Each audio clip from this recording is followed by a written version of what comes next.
السلام عليكم ورحمة الله وبركاته. يا هلا وسهلا بكم متابعي قناة رمضان أجمل في حلقة جديدة. حلقة النهاردة يا صاحبي هعرفك فيها باقي كام يوم عن رمضان بإذن الله، أو كم يوم أقوله إن العد التنازلي لرمضان 2024. ويلا بينا نخش في تفاصيل الحلقة، بس تنزل اشترك في القناة وفعل زر الجرس علشان يوصلك كل جديد. ويلا بينا نقول بسم الله توكلنا على الله.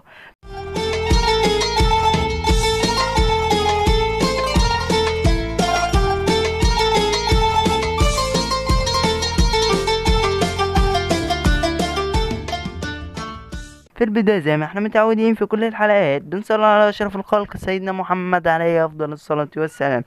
العد تنازلي لرمضان 2024 هو باقي 200 يوم ويهل علينا الشهر الكريم بإذن الله. اللهم بلغنا رمضان لا فاقدين ولا مفقودين يا رب العالمين. أشوف وشكم في الفيديو القادم، يلا سلام.